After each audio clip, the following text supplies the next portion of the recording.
Hello, everyone.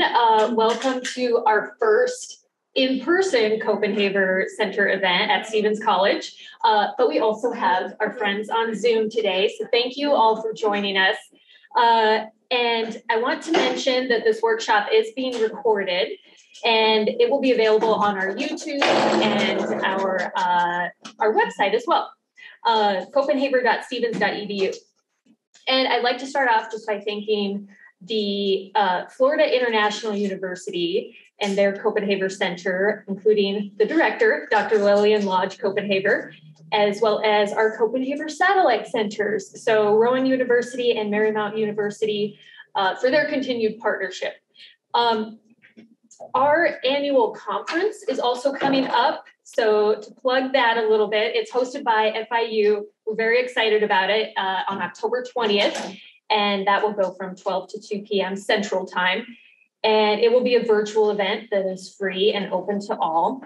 And there are some fantastic speakers lined up, so please join us if you can. You can register at go.fiu.edu /futureisfemale. So today we have a very special guest, Rikki Menn. So thank you so much for taking the time to speak with us today. Rikki is a Stevens College alum, having earned a bachelor's in marketing, PR, and advertising, as well as a master's in strategic leadership. And she's currently a client executive in analyst relations at Spotlight, which is an analyst relation firm which is committed to helping technology and services companies create productive relationships with influential and knowledgeable industry analysts. And so this topic today about building relationships, I think will be perfect for your career as well. And so we'll be asking you about that a little bit. But yeah, we're so excited that you are here to talk about mastering the art of strategy and building productive relationships. So thank you again for joining us. Absolutely. So I thought we could actually start off with your time at Stevens and talking about that. You have left a pretty amazing legacy here as one of the founding members of Creative Inc. And our student-run marketing firm at Stevens, for those of you who are not here on campus. Could you tell us about some of those experiences that you had here that you felt were especially helpful for you going out into your future careers? Yeah, absolutely. First, I want to start by saying thank you for the invite to come back home and have the conversation. Stevens has a very special place in my heart, but just to set some additional context about my time here, I spent nearly 7 years in Columbia here at Stevens College. So I did my undergrad, graduated in 2009, stayed and did my master's degree until 2010, and then actually stayed and worked at Stevens because I loved it so much and just wanted to spread the good word until 2012. So I have quite a bit of love and experience in all different facets of Stevens College here. But looking back at Creative Inc., and I think just looking at my undergrad experience, there were a number of things, but I think first and foremost, creating my village of people. I think Stevens has a very special group of people, of young women, of faculty and staff. And so I would not be where I am today without having built those relationships. But then also just the opportunities that came within Stevens College, one of it being Creative Inc. So while I was one of the first members, it was actually our amazing faculty at the time, Susan Bartell and Kate Gray, who launched Creative Inc. And so I was encouraged to apply. My second semester of my junior year, got in, had no idea what I was doing, had no agency experience at that point, but I think that's okay. Just it's a good environment to learn and fail and succeed and everything in between. But even though I had just started that second semester of my junior year, I was able to leverage that experience with Creative Inc. for a summer internship in New York at Wonderman, which is a direct marketing agency in New York. So right on Madison Avenue, felt very Mad Men-ish, just to be able to live in New York and travel to an agency and just live this life. But I actually learned about this internship from an alumna visiting campus. So much like what I'm doing here today on Stevens College campus, I took the opportunity to introduce myself and just start building that connection with her. And she was actually working at Wonderman at the time. And so I interviewed for the position and ended up spending that summer in New York.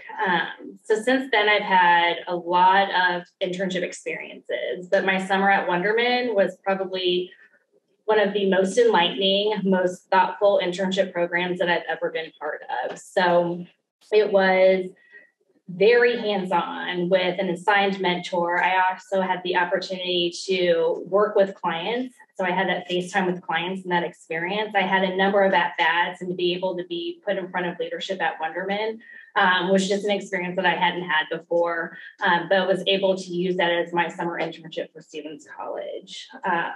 But it really helped me grow my skill set, especially as I came back to Stevens at my senior year to take the lead of Creative Inc. So I was assigned as the firm director and really take what I learned from that summer at Wonderman and apply it to help the team move forward and lead the team of women that I had. But prior to graduating, I was fully ready to take on New York and take the agency world by storm there.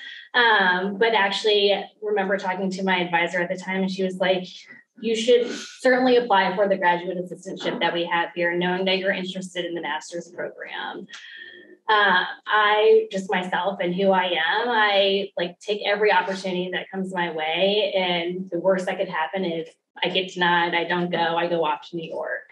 But I actually applied and was able to secure a graduate assistantship in our alumni relations office. So I worked with our alumni group throughout my graduate program here at Stevens. But that's really where I had the opportunity to meet so many amazing women and really have that FaceTime with our amazing network that we have. And really, truly, it has served me well throughout my entire professional career, especially as I look at most every job that I've had post Stevens has been through a Stevens connection. So the network is strong, and I love to be able to come back and share my experience and help meet new future leaders, women leaders like yourselves. And as part of that assistantship when you were at Stevens, so you really traveled all over the country, right? Not just for recruitment purposes, but you met Stevens graduates and heard their stories and really how impactful the school was for them as well, and in their life. How did that experience, and you kind of spoke to this as well, but how did that experience really help you learn how to build those relationships and sort of branch out? Yeah. So following graduation, that was more towards whenever I was working for Stevens, stayed and worked. I was convinced at the time, not convinced, it was easy just because of the love that I had for Stevens. But President Lynch actually created a hybrid position between alumni relations and admissions. And so it was really an opportunity to travel the country. And I did that with my friend Jamie, who was also a Stevens alum. And we traveled leveraging our amazing network of women and really used that to identify areas of opportunity for recruitment. And I feel like my time at Stevens and just in the different roles that I had and being in front of the alumni, I think it really helped me understand that there is a little bit of art in terms of building relationships. And I started to learn and understand that at Stevens. And I truly believe it's about starting with intention of wanting to build that relationship with an individual and then being honest with that approach. I think sometimes we're just willy-nilly oh, it'd be nice to meet you, which of course it's going to be nice to meet someone, but I think that there should be intention and transparency in that approach. And so we certainly did that in this hybrid role as we were traveling across the country. So we'd reach out to alumni explaining what we were doing and how we wanted to learn about other areas of opportunity for recruitment, and even see if they'd help connect us to the right folks in these opportunity areas. And more times than not, because we have an amazing network, they would. But I feel like that's where a lot of people fall short in building relationships is the follow-up. So instead of just sending quick Thank you for your time today. Like, this was wonderful. We were very intentional in our gratitude following that call. So we would make sure that we would reach out and sustain that relationship with that alumna. We would say, thank you for making that connection. Here's what happened with that connection. So we were able to get it into doors where Stevens historically hadn't been. We were able to recruit young women to apply from schools that they weren't applying from before. But then even seeing that some were then accepted and then attending Stevens College is still amazing to see today. But I think just all of that, it really helped show me the art of building relationships. And kind of on that same note, I know you and I have personally talked about how you've mentored some of our current students even. So that really speaks to, keeping those relationships as well. And I've heard too, how influential that connection has been with you for them as well. Have you had an experience with a mentor that has been especially influential for you? And also, what advice would you give to students, especially, but anybody just starting out or seeking out mentors? Yeah, absolutely. So Stevens truly teaches you the power of the network, and I leaned into it whenever I could. So just like you all are taking the opportunity to come, sit here, meet me, have a conversation, that's what I did, and that's what I encourage you to keep doing, especially as you're seeing our amazing women come back to campus. But I was really able to harness that in the creation of Full Circle when I was a graduate assistant, which was a mentorship program between our alumni base, and our current students. I don't know if it's still up and running today, but I told Bethany, I was like, if it is, like, sign me up, please. Like, would love to be part of that. But this project really helped me understand that there is a method to mentorship. I think it's easy to say, Rikki, I want you to be my mentor. And I will look back at you and be like, but why? Like, why me? So I strongly believe, going into a mentorship, roles and expectations need to be set. And that it's clearly defined on both sides. I feel like I've been in situations where I know I'm recognized as someone who will be great at mentorship and get asked for coffee on a regular basis. And I know it's because I'm a BIPOC woman higher up in my career, and there's not many of us up there, especially in the field that I'm in. And so while I'm happy to sit down and chat, I honestly think that I just want to make sure that I'm meeting those expectations and I'm providing you the guidance that you're actually looking for. Of course, there's that social aspect and the bonding aspect that I love to do, just in my nature. I get it from my mother, who just wants to talk to everyone and get to know them. But I think in terms of mentorship, I think really, truly understanding what your intentions are going into it. Have a plan, have a strategy. Yes. Yeah, for sure. And have follow-up as well. Could you talk a little bit about your current position, your current career, and kind of how you got there? Yeah, absolutely. I'll go back a little bit further beyond my current role, but prior to my current role, my job was with a healthcare nonprofit in St. Louis, and so it was my role was very much focused on partnerships and building those relationships and the engagement aspect of it. But just a little bit of backstory here. So because of my work during my graduate assistantship here at Stevens, years later, the Alumni Association Board President that I was working with at the time was now the chief of staff of this new organization, or this healthcare organization. She reached out to me years later. So I haven't crossed paths with her in 5-6 years. And she was like, hey, because of the work that you did at Stevens College, working with me while I was on the Alumni Association Board, I think you would be a great fit for this job. And so she reached out to me. So just knowing Stevens women are everywhere and they're going to find you. They want to find you and they want to work with you.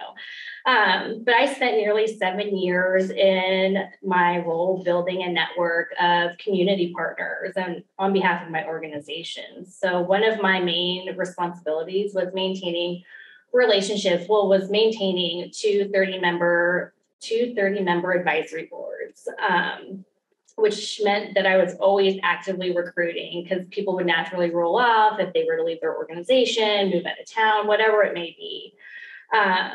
But while it was a lot about recruitment, it was a lot about really learning and understanding and meeting people where they are. So seeing what amazing work they were doing in the community based on their organization, seeing how their potential membership with our organization would be mutually beneficial. While we wanted to make sure that we had smart people on our board, we wanted to make sure that we had the right organizations represented based on our strategic plan. We wanted to make sure that it was the right fit and not just filling seats to fill seats.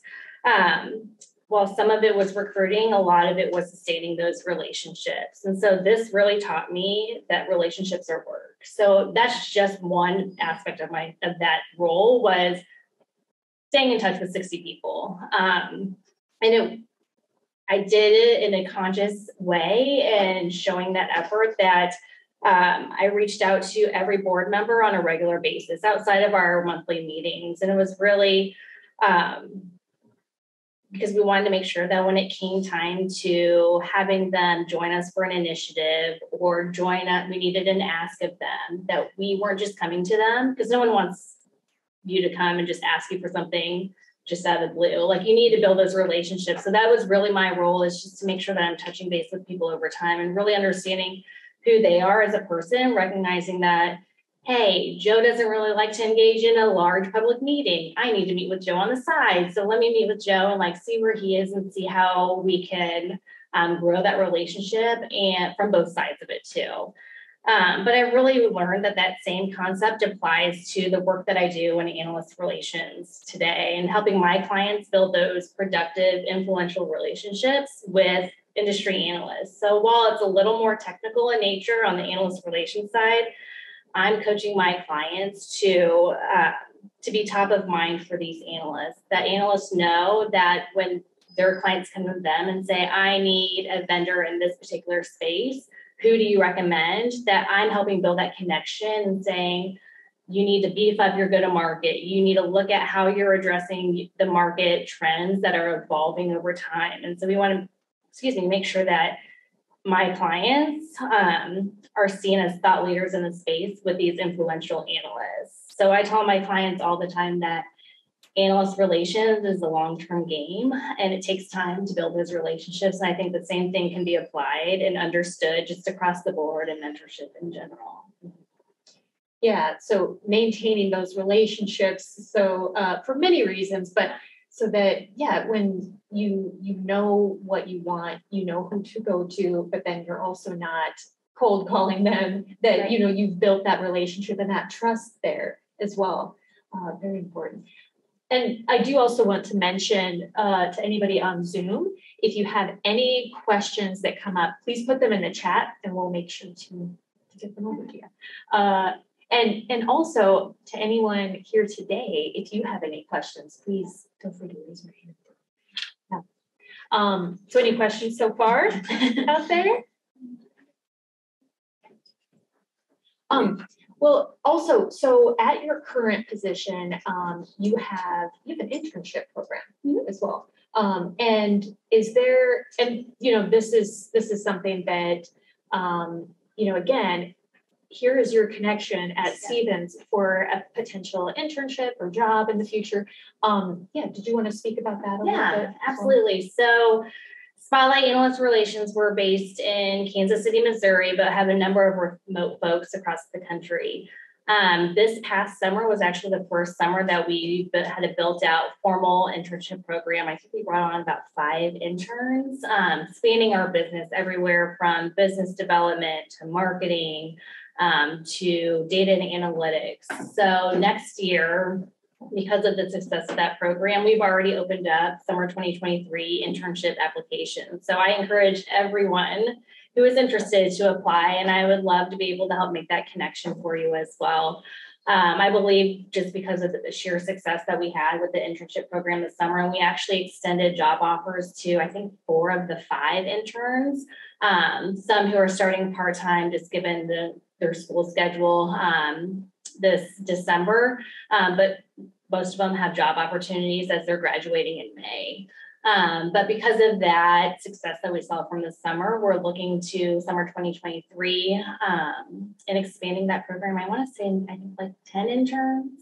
Don't quote me. But we are accepting applications. And so I think if there's any interest, I would love to share more about AR, more about our business here at Spotlight, to be able to say, like, I got a Stevens connection. I got a Stevens alum, graduate student with me. So, yeah. And in kind of shifting gears here, I know that we had first connected through LinkedIn. Do you find that social media is a good way to reach out and, connect with people and or maintain those relationships, maybe combined with, the in-person element? And if so, do you have any suggestions for doing that in a way that is, professional? Yeah. I think LinkedIn's totally appropriate. Kamachi, I followed up with you on a conversation. I think, but obviously I'm one person, so take my experience with a grain of salt. But I think LinkedIn is totally appropriate, and then moving it over to email. I think because sometimes it can just get lost in the noise with LinkedIn. But certainly leveraging LinkedIn to share your perspective on things, to show your thought leadership, to show that you're dialed in and tuned in to whatever area that you want to move forward in your career. For example, with my LinkedIn, I'm following a lot of my clients because I want to know what they're currently posting, see if there's opportunities that they're not thinking of that I can bring to them as recommendations for the analyst channel. So making sure that I'm staying top of mind on my analysts. So I think if there are companies that you're interested, start following them, start following the individuals, those influential leaders within that. I know sometimes LinkedIn can be seen as like an old person thing, but I certainly think that as you're growing your professional network too, there's a lot of benefits to that too. And especially if you don't have those email addresses right away, LinkedIn for sure would be your best route going forward. So it looks like we have a question here. So when you are managing multiple relationships, this is from Geneva Pace, when you are managing multiple relationships, what best practices do you employ to manage timelines and make sure no one falls through the cracks? So with my previous role at the healthcare nonprofit, I had a spreadsheet going of like all of my advisory board members listed out because people can easily fall through the cracks. And then I will be the first to tell you I don't have the greatest memory, so I need to jot everything down. So I would just maintain whatever record I needed to in an Excel spreadsheet, just everyone listed what was last time I met with them, about what time do I need to meet with them next, plotted on my calendar. It was a lot of intentional work and work that needed to be done in order to sustain those relationships. And so people felt it too. Like they know when it's genuine and you just want to continue to build that relationship. Because like I said earlier, like they'll call you out on it too. If you're just coming at a time of an ask, like they're going to more times than not say no, like, no, thank you. Like that's all you want me for. So I think as much as possible, writing things down, utilizing your calendar. I live and die by my calendar all day, every day. And then with my current clients with analyst relations, I'm on a team that I lead a client team with my client partner I work with multiple client partners, but they're really helping me manage the logistics of the program, making sure that here are all the core analysts that we've identified. Here's when we need to meet with them. And we're always looking at that engagement plan to say, who do we need to reach out to next? What is the objective and goal of this conversation? And really staying on top of it. So I think just naturally I'm an organizer too, and I'm a planner. So I think it just comes naturally to me a little bit, but I think as much as you can, writing down and utilizing the tools and resources that you have available. Mm-hmm. And so now I kind of want to put it more towards the audience here. So those of you here in person, think of some questions here. Okay, we have another one from Nicole Martin. Hi, Nicole. Hello. In terms of mentorship, are there other important things outside of defining expectations that are often forgotten or put as too low of a priority in your opinion? That's a hard one, Nicole. Let's see. I think, well, more times than not, it's you're seeking mentors in terms of like your career. But I think also knowing and recognizing that I'm more than just my career. And so seeing and recognizing that I've somewhat learned, I'm still refining how to figure out the work-life balance thing. But I think knowing that there's more to our mentorship than just the career development aspect of it. I think especially just being, growing in my career, that I've been where you are. Like, I know that experience, but then to be able to say and take it into, I'm still in my career and thriving in my career, but I also have a growing family too. And so somehow making it all work, and you can too. So I think recognizing that more times than not, it's always so focused on the career, but seeing that there's so much more to that relationship that you can lean into, I would say. And do you think that, well, I'll ask this first. Do you think that as, a woman in this particular field, and also you have a family, do you think that there's certain expectations of you in the workplace, or certain maybe obstacles that you found that you've had to face as a woman in the field? I'm very fortunate to work for an amazing company, Spotlight, who really put such a focus and intention behind hiring women in their early days, so before my time. So much so that we are now balanced. I think we're like 60% women, 40% men, which is pretty good. Especially when you look at standard, typical organizations, especially when we're working with so many tech companies and services companies. So I feel like the women early in Spotlight days really helped set that precedent, but it's truly helped create a culture in which I feel like I can easily add time on my, like 4:00 every day, I shut my computer down. It's on my calendar because it says daycare pickup. Like, I got to go. Like, they start charging by the minute if I don't pick them up on time. So it's, making sure, I feel like we have that culture now that we're able to like dedicate that time. Granted, it took a little bit of time at my time at Spotlight to be able to get to that point. So I recognize that it's not easily done right out of the gate with a new job. But I would say, it's being able and recognizing that we do have the flexibility to be able to tend to the kids' daycare pickup or doctor's appointments. We actually just started, based on a lot of feedback that Spotlight was getting from parents. We have these GSD days now, which are get us done. And those are the days where they're like federal holidays. So Veterans Day, for example, a lot of times my clients, they're still open, but daycare closed. And so we have these GSD days that are built into our calendar where we're saying no client meetings this day, just get your stuff done, like just use it as a time to catch up. But we also recognize if you need to shut down, because I likely will have to shut down because it's impossible to work with kids. But I think we've just been able to create such a flexible culture for women, especially moms in my workplace, that I truly am grateful for and appreciate. And one of the things that has drawn me to Spotlight.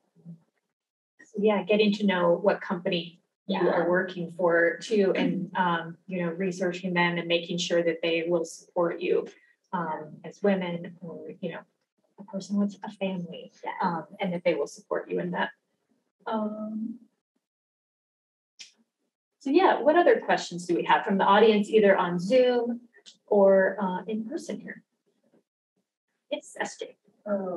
I was just curious because obviously you've had a lot of opportunities come your way, and with myself, I also like to take every opportunity that comes my way, but that tends to end up with an overloaded plate. So I was just curious if you have any advice on how to say no, or what ways to be as much as I love this opportunity, but it's not meant for me, sort of thing. Yeah. If that makes sense. Yeah. for me especially, it's hard to say no. But I think you should absolutely just sit with that opportunity for a minute and like, let's break it down. Like, what is the value for me personally? Do I have the bandwidth and the time to be able to do that? Does it make sense for where I see myself moving forward in my career? If you can check these boxes too, it's like, yes, it's a no-brainer. Like I should absolutely, I'm going to make the time for it. If I'm losing an extra hour of sleep at night, like I'll get it done. I'll do it. But I think if it doesn't, it's like, I have to move on from those too. And that's okay. Like, that's okay. And I've certainly done that in my time as well. Because like I said, it's hard for me to say no to opportunities. And so, because I do need to sleep. I enjoy my sleep. Some people don't. I don't know. I don't know how they do it. But it's certainly okay to say no, but just taking every opportunity and like going through your requirements for saying yes or no to taking that thing.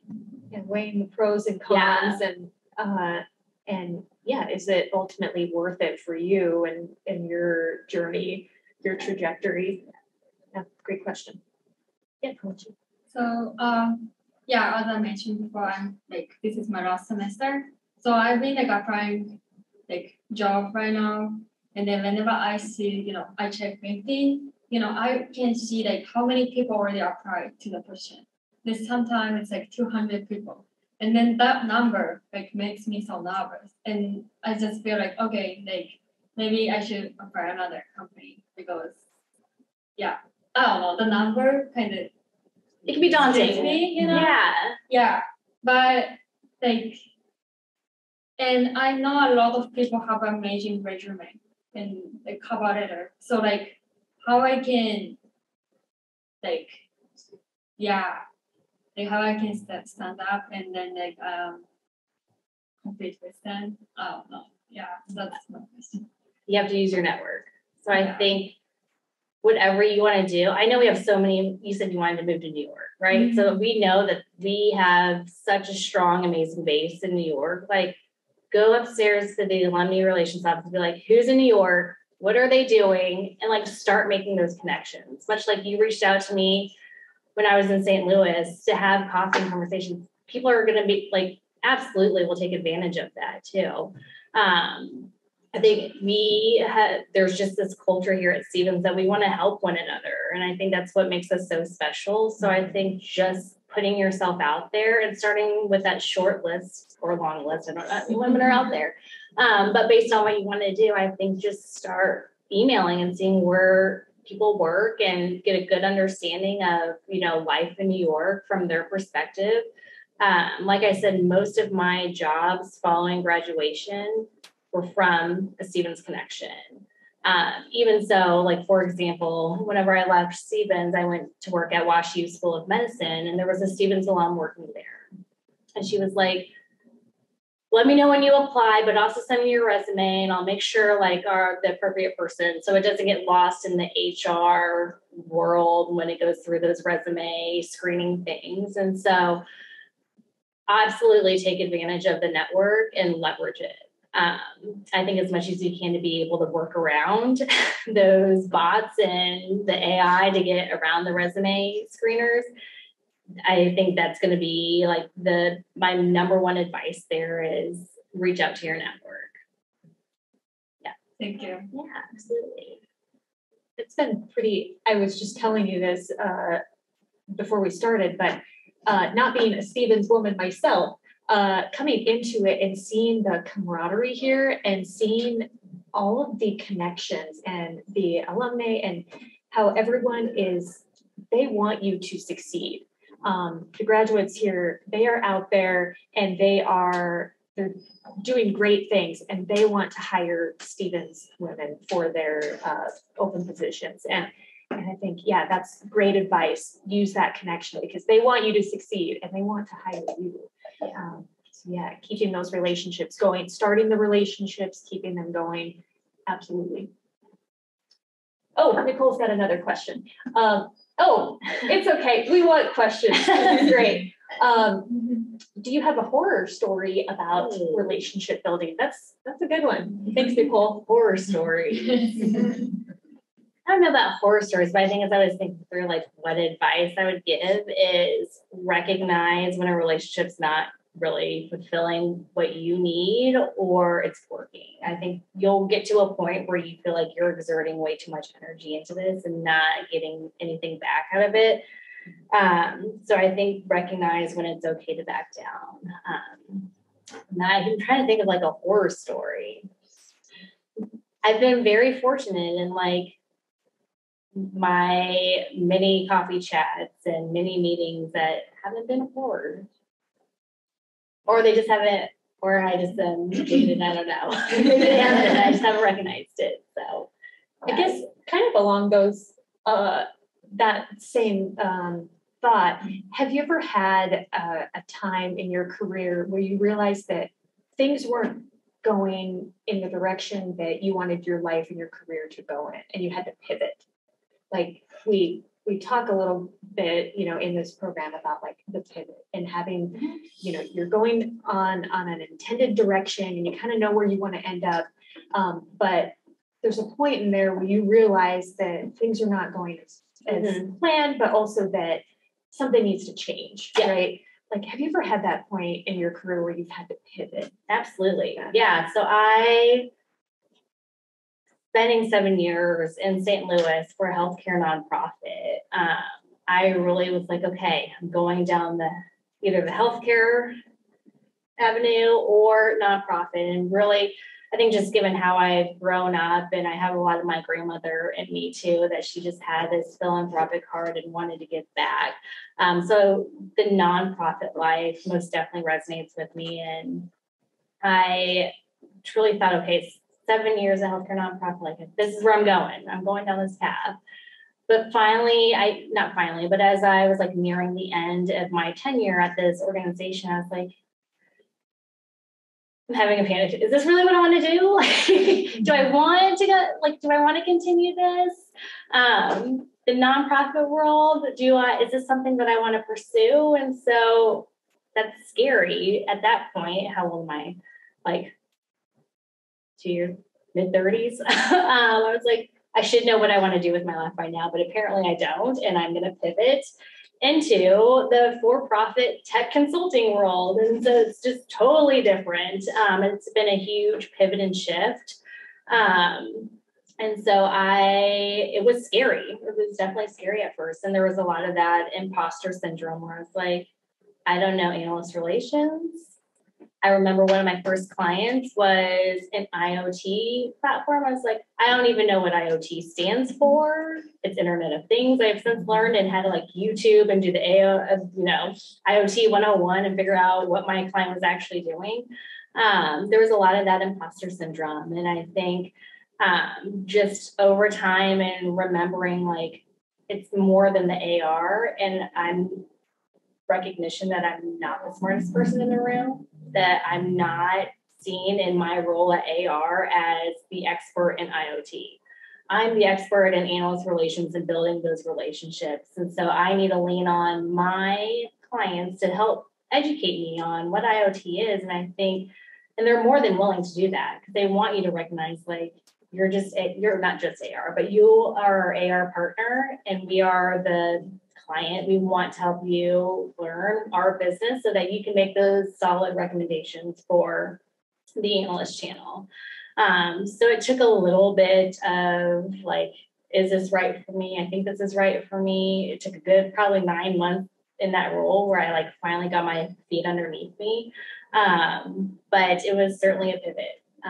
But I will say that because of the culture that we have at Spotlight, I've been able to harness my love of community and giving back through leading our community enrichment team, which is really a combination of what are we doing in the philanthropy space and what are some of the volunteer opportunities? What is our employee charitable giving program, which is what we developed and are currently implementing? What are the issues and the conversations that we need to be having internally as it relates to diversity, equity, and inclusion, and bringing those forward? So I feel like I've been very fortunate to say, like, I have a passion for this, and this is still what I want to do, and to be able to do that in my everyday is important. And I think really helps drive my work and recognize like I still can give back to my community in my everyday role. And so I think as I like talk to all of you, I think just recognizing it's okay to have that pivot and talk about your passions with your colleagues. Like everyone at Spotlight knows that I come from a nonprofit background. They know that that's near and dear to my heart. And so I think to know that I have that support system within to say, let's get Rikki the support and the resources to do this, I think is amazing. And I am very fortunate to be able to do that. So I feel like I've kind of pivoted out of the nonprofit world into, consulting, but still being able to get that little bit of piece of me that I love and am so passionate about. And you had also mentioned in there that, you jumped into things that you weren't immediately, well-versed in. Yeah. And I think that is so important for people just starting out to know that you're not going to know everything, and like there's no way you can know everything, and there's points where you really need to be brave and go into it. And have you found that, and you kind of spoke to this, have you found that your colleagues have been very do they sort of share the same mindset as you're here to still learn things? You're not expected to be an expert in every single thing. Yeah. And I think that that's just something that's very important. And you're really speaking to building relationships within your team at work as well. And yeah, it sounds like you have a very strong support team. Yeah, I do. And I will say, like the CET, for example, like I can't do that alone. I have a team that I am leading, just given we have very passionate people that I work with. And so to know that we have really taken this past year as we were building on our community enrichment team, I always say like we were building the plane as we were flying it, but have gotten to a point where we're pivoting and we're recognizing that we need processes in place to create longer sustaining relationships with nonprofits in our organization. So it's, from that aspect, it's been great. But I think from the AR, like my day-to-day, like that is my day-to-day. My client work comes first, absolutely. But, Spotlight, no one that comes into Spotlight has analyst relations experience. We come from all different backgrounds, but they recognize that. And I think you'll see this. And I would encourage you as you're going out there looking for jobs and like recognizing and understanding what is the onboarding experience like. Spotlight's very robust. I spent 90 days in onboarding, really, truly learning, taking the time to understand like, what is analyst relations? Like, why is it important? What are the things that I need to do to build out an AR program? And so I've never seen an onboarding experience quite like that. More times than not, in every other job I've had, it's just been like, here's your computer and go. And so I think understanding as you're moving into a new role, like just asking the recruiters and asking the people that are trying to get you on board, like, what does it look like coming to work for your job? Like, am I going to be thrown in the fire? Or is there a formal onboarding process, an opportunity to like truly learn and understand the business and the craft and the people that I'll be working with? So I give a huge nod to Spotlight for recognizing that and seeing that they just want to acquire as many talented people and smart people as they can. And so I think if more companies can move towards that, just to know and understand that a lot of it you can take the time to learn. It's going to be a lot, like drinking from a fire hose in the beginning, but you'll get to that spot where you're smooth sailing and confident to be able to do the work. And while you were saying that, I kept thinking about Creative Inc. Yeah. So again, for those who are not at Stevens, Creative Inc. is our student-run marketing agency. And so as one of the founding members was, whenever you start something new that had not been done before, I'm sure that there's a lot of that, like learning as you're going. Yeah. And was there anything about that experience, about really learning how to develop Creative Inc. From essentially nothing, right? Yeah. Was there something that you took from that, or any sort of experiences that you had in that sort of have stuck with you throughout your career? Yeah. So I think it's learning, understanding your clients, and just to know the history and the context and their programming of who they are, to make sure, like, one, that the mission, vision, values like aligns with Stevens, with Creative Inc. But then also we do that with Spotlight, where we have an immersion process. So, and it's similar to what we would do, but just like immersing yourself in the client's business and like truly understand, like, who are their clients, what are their, how do they represent their brand out in the community. So just taking that time, and I feel like I had a little bit of that within Creative Inc. and then have really seen that throughout my career. But also with my internship at Wonderman truly like helped frame things for me in terms of how to run an agency. Not saying I like knew every single thing that I needed to do to run an agency. I was only a junior going into my senior year of college, but having a good baseline understanding of like the project management aspect of it. Like, what do we need to do to keep ourselves organized, to make sure that we're meeting these deadlines and getting these deliverables to the client in a timely fashion. So I think first and foremost would just be like learning and understanding your clients and who they are, what makes them tick, and everything in between. Yeah, no, that's great advice. Any final questions out there? Yes. You were talking about recognizing when relationships aren't working. So have you ever had a time where the relationship wasn't working, but it needed to, like, say it was like a client, and just like, and how do you manage that? This is where I work for a really good company. So Spotlight, I can give like a example just from my current company. I feel like I'm a people person. I can get along. I feel like I can get along with just about anyone. But I didn't get along with this client. Like, we just bumped heads. No matter what I did, it just did not seem to work. I think our personalities clashed too.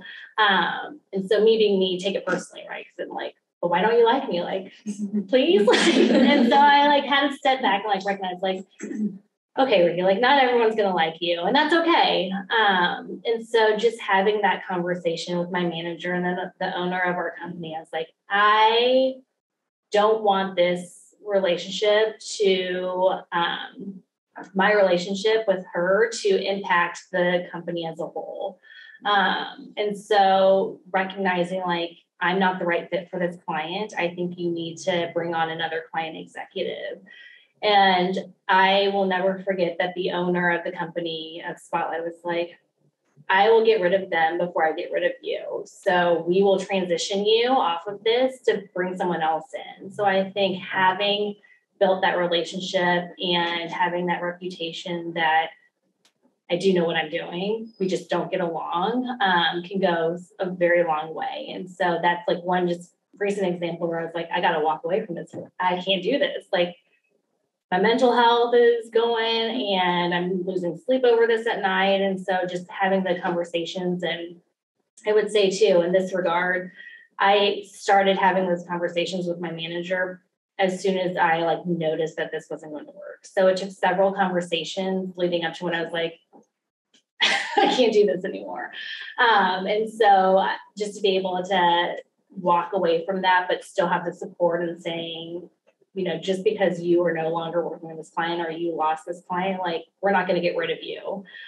So I think just knowing that exists within the culture where I am, I think is extremely empowering for sure. Anyway, so we'll wrap it up. Thank you so much, Rikki, for being with us and for sharing your experiences. And it's just been such a treat to have you here. So thank you. Absolutely. And thank you all in person here for joining us, and on Zoom as well.